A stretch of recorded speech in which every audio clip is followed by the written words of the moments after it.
¿Qué tal? ¿Cómo les va? Buenas noches y bienvenidos a otra edición de Dicen que Dicen.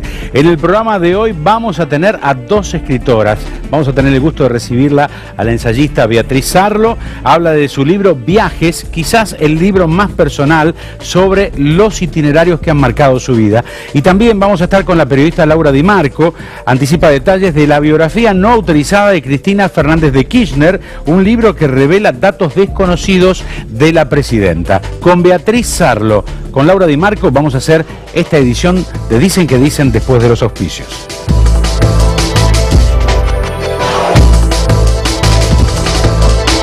Auspician este programa Grupo Asegurador La Segunda.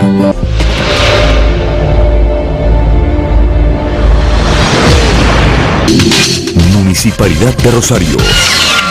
Ciudad Rivera, Ciudad Rosario. Helados La Montevideana, un helado que alimenta. Sport 78, Rosarino por deporte. Chevrolet Fine New Roads. Accesaniga, mayor exposición y mucho más confort.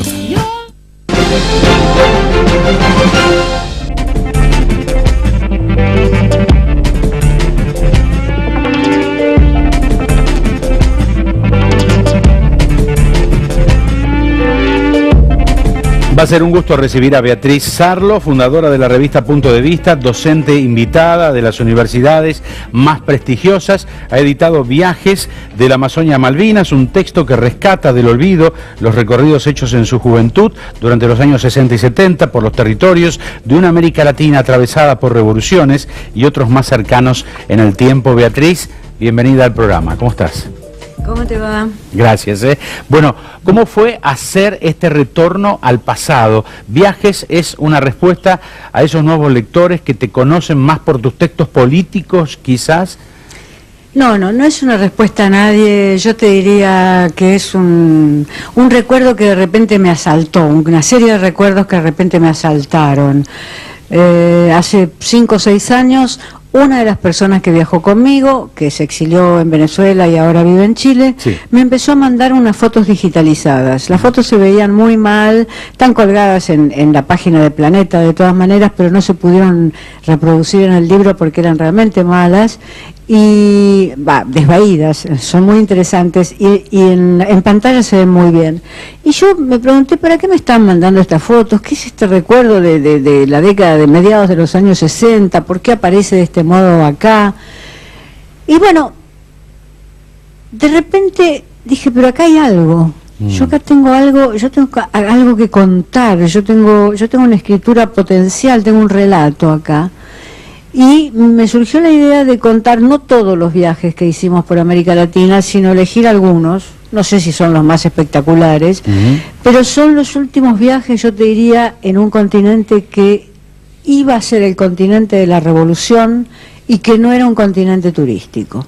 Son viajes de la década del 60 y por tanto América Latina todavía no era esa autopista turística llena de escandinavos, alemanes, norteamericanos, bienvenidos sean, digamos, pero no era eso, sino que era todavía el continente autóctono, si vos querés, el lugar de campesinos, obreros, mineros, lo que hoy se llama pueblos originarios, que en esa época le decíamos indios, y lo cual no disminuía su estatuto, sino por el contrario lo aumentaba. Y arranqué con uno que fue un viaje verdaderamente imprevisto, que fue por la Amazonia, donde de repente en el medio de la selva, un grupo de lo que en el cine de los años 60 llamarías indios, vestidos de indios y hablando en indio, es decir, hablando una lengua que nosotros no conocíamos, nos recibieron en medio de la selva y nos llevaron a su aldea, donde vivimos una semana comunicándonos solo a través de un intérprete. Todos los demás, ninguno de ellos hablaba español. Y años después vimos que al leer La Casa Verde, yo me di cuenta que era la misma zona donde Vargas Llosa ubicaba la Casa Verde, que es en el medio de la selva peruana, en el límite, digamos, con Ecuador. Bueno, bien, son ese tipo de viajes. Bajé a las minas en Oruro, recorrí la Puna a pie, la Puna Argentina a pie, recostada contra la cordillera, en fin, son ese tipo de viajes, son viajes muy aventureros y al mismo tiempo son viajes de aprendizaje. El viaje está presente en el cine, en la vida familiar y para varias generaciones esa experiencia política que eran, por ejemplo, los diarios de motocicleta, ¿no?, de Ernesto Guevara. ¿Qué significaba recorrer Latinoamérica en aquellos años, en los 60, en los 70? Bueno, el viaje de Guevara no se conocía, lo conocimos después.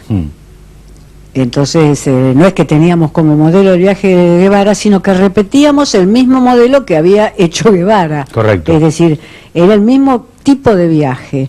Era llegar a ver cara a cara, mirar a los ojos a los actores de la revolución que iba a llegar tarde o temprano, y más bien temprano que tarde, por una parte.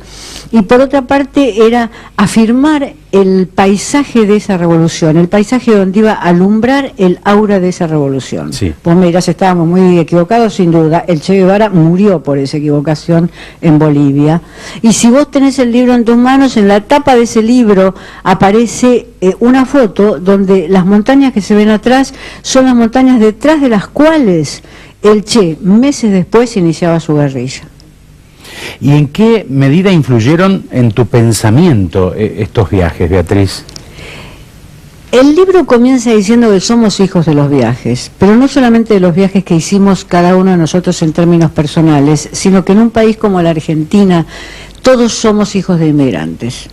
Primero de inmigrantes europeos y ahora de inmigrantes latinoamericanos, pero todos somos hijos de viajes. Eso no podría decirse lo mismo, por ejemplo, en Bolivia, o en Perú, o en México, claro, donde uno podría decir los naturales, los oriundos de ese lugar no necesariamente provienen de viajes de sus antepasados. En nuestro caso, los argentinos, somos hijos casi siempre de viajes, excepto, vos podés decir, los comen en Formosa o los que quedan en la Patagonia, pero el resto de los argentinos somos hijos de viajes. Y hoy los nuevos argentinos son hijos de bolivianos, son hijos de paraguayos o son hijos de peruanos, es decir, también son hijos de un viaje migratorio. Esta fue una idea muy fuerte para mí. No solamente fui producida por los viajes latinoamericanos, por bajar a una mina en Bolivia o por caminar por la Puna y descubrir una iglesia colonial, sino que fue producida por los viajes de los inmigrantes, primero de mis abuelos y en segundo lugar de los inmigrantes que conocí en mi infancia.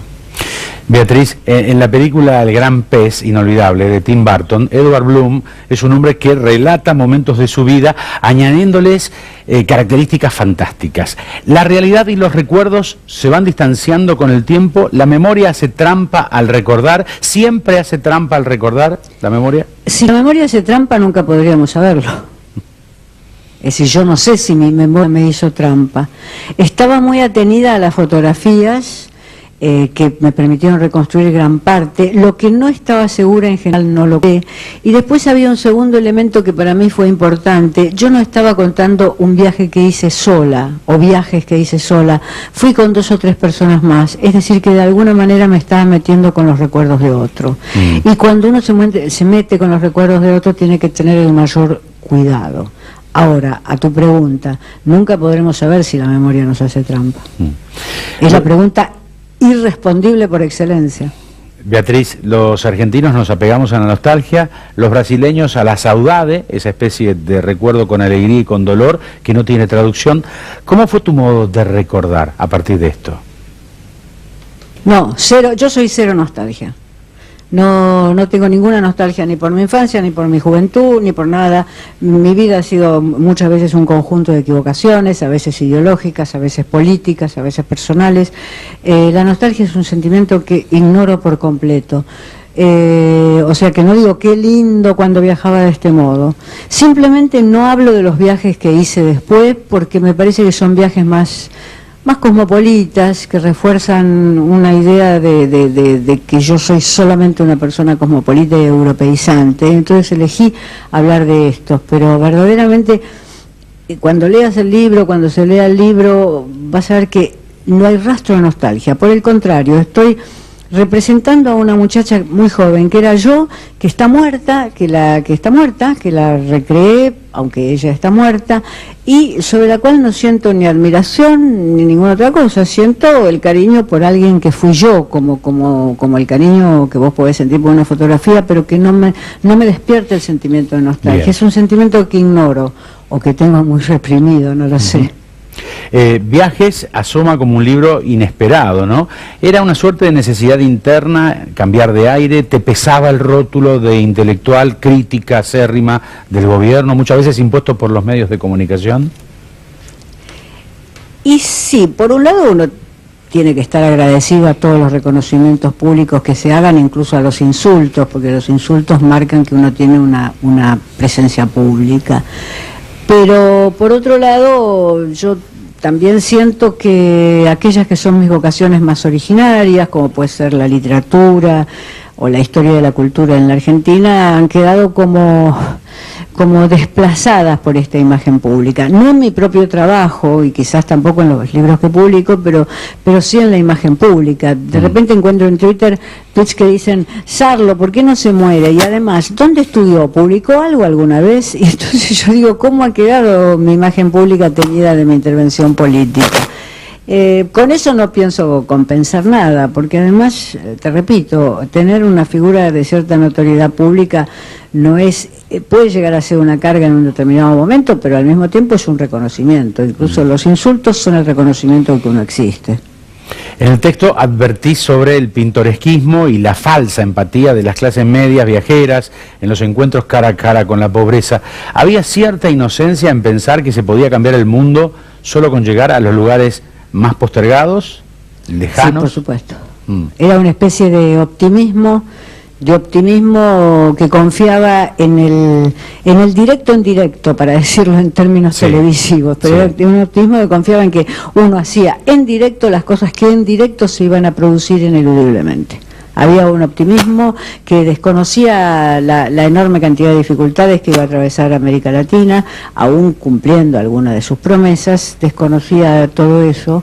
Era un optimismo que estaba basado, habían pasado muy pocos años de la Revolución Cubana, de la llegada de los rebeldes cubanos a La Habana, o sea, Cuba todavía no era un país autoritario como apareció después, o sea, el debate no estaba en ese punto, y por supuesto que había una gran dosis de ingenuidad en el pensamiento de todos nosotros. Hay un capítulo donde narrás el viaje tuyo a Malvinas para cubrir el referéndum y confesás que los sentimientos son encontrados con las islas, ¿no? Después de lo que hizo la dictadura de ellas. ¿El viaje te cerró un círculo o te generó nuevos interrogantes, Beatriz? No, ese viaje cerró un círculo. Yo no esperaba encontrarme algo tan absoluto y culturalmente británico en Malvinas como fue lo que encontré. No esperaba encontrar eso. Al mismo tiempo descubrí algo que posiblemente los expertos en Malvinas supieran de antes, que es que previamente a la invasión de 1982, Malvinas era un territorio que había tenido estrechísimas relaciones con la Patagonia y también con Buenos Aires y con Córdoba, con La Cumbre, con Cruz Chica, donde hay escuelas y comunidades británicas. O sea que eso se perdió. La invasión de 1982 hizo imposible que eso siguiera. Te doy un dato: nadie habló conmigo una palabra de castellano en las islas, y yo tuve la sensación permanentemente de que había un castellano que algunos sabían pero que se negaban a usar frente a una argentina. Es como si esa invasión hubiera interrumpido un curso que en el largo plazo hubiera dado relaciones bastante más normales con ese territorio. Siempre le preguntamos a los autores, ¿qué les va a quedar a los lectores después de incursionar en las páginas, en tus páginas? Bueno, no lo sé, al ser un libro personal, casi con rasgos biográficos, aunque no sea un libro extremadamente subjetivo, es muy difícil pensar que le va a quedar al lector, pero quizás le pueda quedar al lector un retrato de una generación que se iniciaba en la política y que no es el retrato de esa generación en su momento más revolucionario, sino en su momento de aprendizaje. Quizás lo que le pueda quedar es cómo se hacía un viaje de aprendizaje a mediados de los años 60. Beatriz, hemos tenido la suerte de tenerte en el programa muchas veces, que se siga repitiendo. Gracias por participar del mismo. Te agradezco muchísimo, muchísimo te agradezco. Hasta siempre. Un lujo tenerla a Beatriz Sarlo a propósito de su libro Viajes de la Amazonia a Malvinas y sus impresiones. Vamos a hacer la pausa. Cuando regresemos, una biografía no autorizada de Cristina Fernández de Kirchner. Enseguida, ya estamos.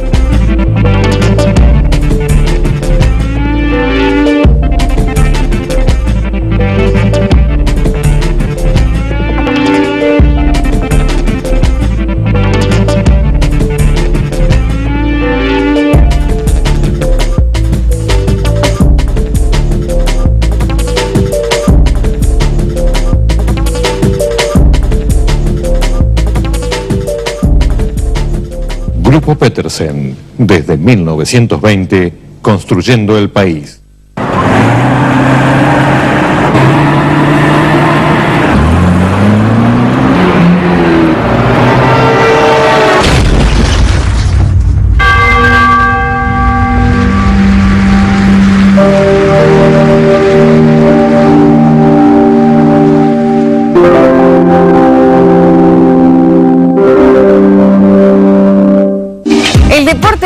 Compañerismo. La idea es el deporte. Sport 78, Rosarino por deporte. PAMI implementó un modelo basado en la prevención para fomentar la actividad física e intelectual, la recreación, la educación para la salud y sobre todo la integración social. PAMI, nuestros mayores cuidados. Presidencia de la Nación. Con la ludopatía no se juega. Si el juego está jugando con vos, tenés que pedir ayuda.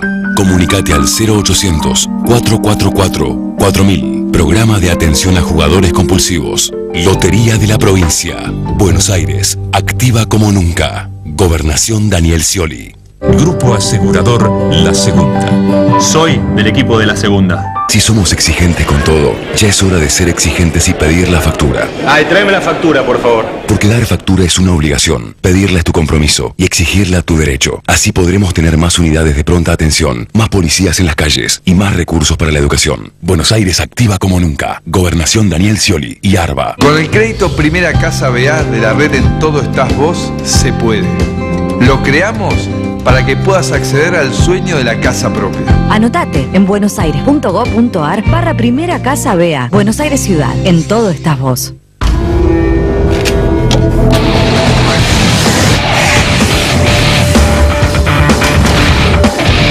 Chevrolet Find New Roads.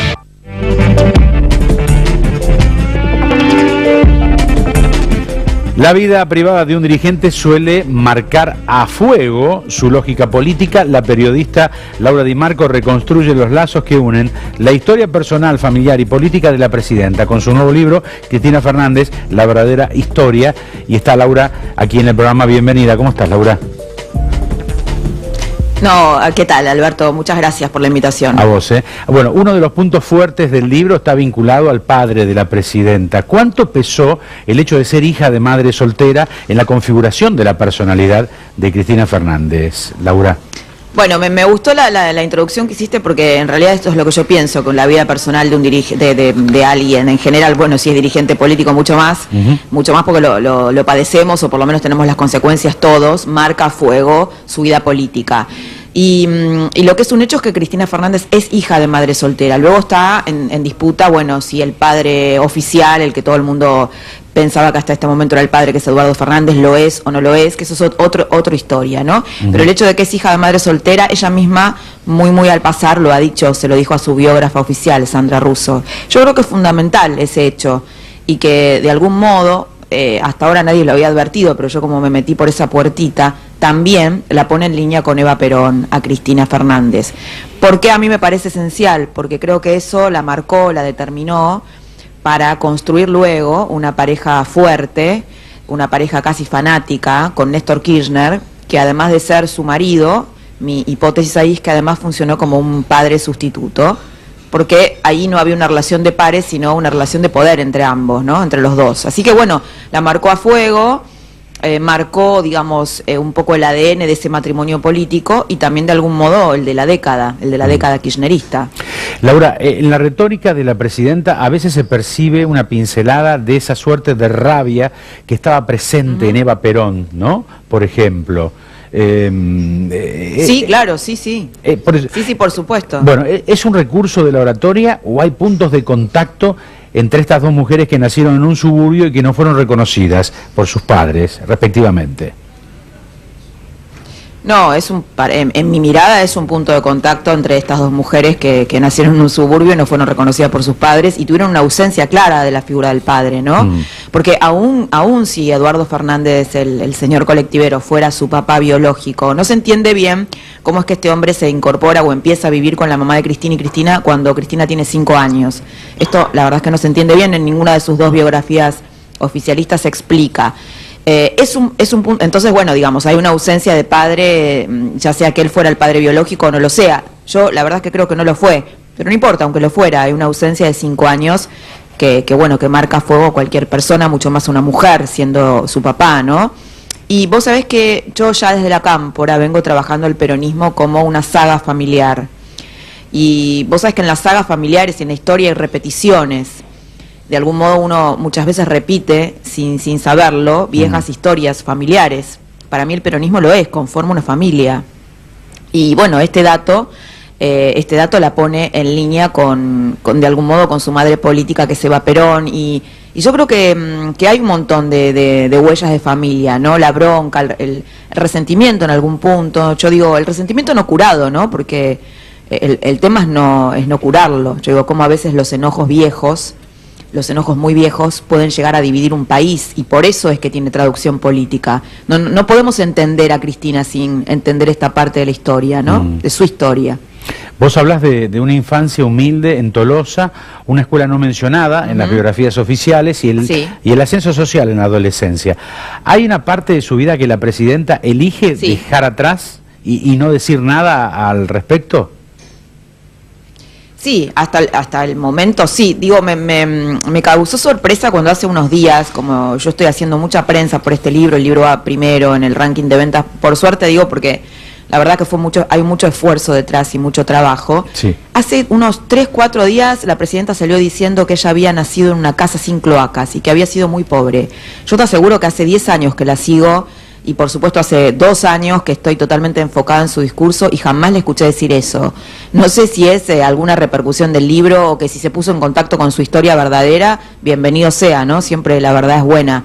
Pero sí, ella en todas sus biografías, si vos mirás las fotos incluso y lo que ella dice, en ningún momento se deduce que ella viene de un lugar tan pero tan pobre, ¿no? Parece, sí, una chica de clase media que se crió en una casa linda, relativamente linda de Tolosa, que es donde hoy vive Ofelia Willem, pero eso le sucedió más tarde, ¿no? Sus primeros 6 años fueron de muchísima pobreza, en una casa alquilada, de inquilinato, en una escuelita donde había un 30% de chicos carenciados, y ella como hija de mamá soltera. Y a Cristina además, por esta condición, fue muy discriminada, porque cuando ella se pone de novia con este jugador de rugby que pertenecía a la clase alta, entre comillas, de La Plata, digo alta por todo lo que puede ser clase alta en un pueblo, ¿no? Pero bueno, cuando uno es chico lo vive eso, a ella le decían piruja, ¿no? Que es algo así como mersa, como grasa. De hecho, ella se va de La Plata muy mal después de haber tenido una reunión en la casa de unos amigos donde se siente muy, muy despreciada, ¿no? Y es ahí donde después se pelea con este novio rugbyer y lo conoce a Néstor Kirchner y se va literalmente al fin del mundo. Bueno, son todas historias que luego se traducirán políticamente, ¿no? Vos fíjate que ella le han dicho de todo, y muchas veces le han dicho de todo por ser mujer también, ¿no? En esto yo le doy la derecha a ella. Creo que la carga de bronca que hay en algún punto es legítima por todo el tema de la corrupción, pero en algún punto también hay una carga por el hecho de que es una mujer, ¿no? Yo no sé si a Kirchner le han dicho tantas cosas, creo que a Cristina le han dicho mucho más. Y de todo esto que le han dicho, vos fíjate que ella lo único que le molesta, y lo ha dicho públicamente, es que le digan grasa, ¿no? Digo, no que sea corrupta, bueno, todas las cosas que le dicen, sino grasa. No sé, a mí me molestaría mucho que alguien me dijera corrupta, por ejemplo, no grasa. Digo, porque bueno, tal vez mi vida fue otra, distinta, ¿no? Creo que todos tenemos nuestros resentimientos, pero bueno, en ella el tema de haber sido discriminada, de haber sufrido discriminación de clase concretamente, y por haber sido hija madre soltera, por el ambiente en el que ella se movió, muy pueblerino, muy conservador, muy estigmatizante, a ella le ha dejado una huella profunda. Bueno, cuando fue grande encontró tal vez la oportunidad para la revancha. Laura, se ha dicho que el periodista Horacio Berbisky es una especie de consejero o ministro en las sombras del matrimonio presidencial. ¿Cuánto de mito, cuánto Bueno, de también realidad? hay un capítulo sobre Berbisky, se llama así Berbisky. Hubo un cortocircuito con el tema de Milani, ¿no? Porque Berbisky venía apoyando a Milani hasta que no lo apoyó más, y eso Cristina lo vivió como una traición, muy fuertemente, como ella vive las cosas, ¿no? Muy personalmente, muy trágicamente. Lo cual no implica que, bueno, no se amiguen luego y estén amigos de vuelta. Bueno, cuando yo cerré el libro no se habían amigado, con lo cual el libro que, digamos, que llega casi hasta el final de su gobierno es como un auge y una caída en desgracia de un ministro sin cartera, de un ministro en las sombras, ¿no? Como fue Berbisky. Sí, Berbisky cuando muere Néstor Kirchner se apoya un tiempo importante en la figura de Berbisky, que ya venía teniendo mucho peso antes. Es un hombre que jugó en determinadas políticas del gobierno, jugó en la interna de los ministros, impulsó políticas, vetó políticas, desde Página 12, ¿no? Donde también recibe información privilegiada de los servicios de inteligencia, como bien se puede ver a lo largo del libro a través de mucha gente que apoya, bueno, que cuenta esto con nombre y apellido, ¿no? Porque también está bueno aclarar que la mayoría de la gente en el libro habla con nombre y apellido, no es un ministro me dijo, un secretario sostuvo, sin saber de quién estamos hablando, ¿no? La tensa relación que el matrimonio Kirchner tenía con el cardenal Bergoglio parece haber dado un giro, ¿no? Tras la asunción de Francisco como líder de la Iglesia Católica. ¿Cómo analizás ese cambio? ¿Cuánto peso tenía la mirada de Néstor, por ejemplo, al respecto de Bergoglio? El peso era absoluto, ¿no? Porque a veces se suele, yo discuto este punto de vista que todos dicen, bueno, lo que pasa es que hay un mero cálculo. Digo, por supuesto que hay cálculo, sería ingenuo no pensar en eso. Ahora, yo creo que ahí hay otra cosa también. No me queda claro si Kirchner viviera, si esta relación hubiera dado un vuelco así, un giro así. Yo estimo que no, realmente creo que no. Creo que esto tiene que ver con lo que yo te decía antes, la mirada de Kirchner ocupaba todo el escenario y Cristina compraba esa mirada. ¿Cuál era la mirada de Kirchner? Bergoglio es el jefe de la oposición, juega políticamente, quiere destruirnos, es parte de esa iglesia retrógrada, reaccionaria, un poco bueno como veía los medios, ¿no? Que los veía todos en masa. Yo no estoy diciendo que no haya sectores de la iglesia o de los medios que no sean así, pero no es todo así, y en todo caso Bergoglio no era así, y muchos medios y muchos periodistas no son así. Pero bueno, esta mirada así masiva que tenía Kirchner, sin matices, es la que compra Cristina. Cuando Néstor muere, primero que Cristina encuentra en el Papa a un Papa peronista, a un Papa que ella es católica, yo digo que tiene un catolicismo tolosiano, una religiosidad tolosiana, que le da vergüenza mostrar frente a figuras intelectuales como es Berbisky, por ejemplo, porque frente a Berbisky a ella le gusta ser Hannah Arendt o Rosa Luxemburgo, algo así, ¿no? Digo, cómo mostrarte como una progresista intelectual y ser católica y ser religiosa como es Cristina. Bueno, finalmente entonces se encuentra con un papa con quien tiene muchos más puntos de contacto de lo que ella suponía. Y además es un papa que se fue de plano en la relación de poder, ¿no? Local. El papa es tal vez la figura más importante de la historia argentina hoy, y bueno, y cómo llevarse mal con ese papa, donde además de algún modo encuentra la figura de un padre, ¿no? Por eso el capítulo se llama En el nombre del padre, por toda esta connotación de su orfandad de padre, de que Bergoglio es el padre simbólico de la humanidad. Bueno, ahí se dio un ensamble y se descubren cuando tienen esta reunión de 2 horas a solas, donde Cristina sale desarmada emocionalmente de esa reunión, no de esa primera reunión. Queremos agradecerte este momento en el programa y hasta cualquier instancia, ha sido muy amable. Muchas gracias por la entrevista, Laura, y un abrazo. Hasta siempre, la colega Laura Di Marco. Cristina Fernández, La verdadera historia, el libro. Y hay capítulos vinculados, y esto está para el lector obviamente, vinculado a su enfermedad, el episodio de la tiroides, la vinculación con la ciudad de La Plata, la relación con el dinero, con sus amistades. Nos vamos a encontrar la próxima semana. Sugerencias a dicen@fibertel.com.ar. Han sido muy amables. Hasta la semana que viene. Gracias.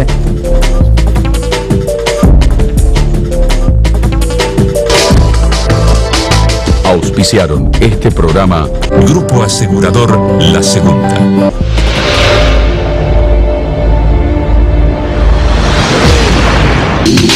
Municipalidad de Rosario. Ciudad Rivera, Ciudad Rosario. Helados La Montevideana, un helado que alimenta. Sport 78, Rosarino, por deporte. Chevrolet Fine New Roads. Accesaniga, mayor exposición y mucho más confort.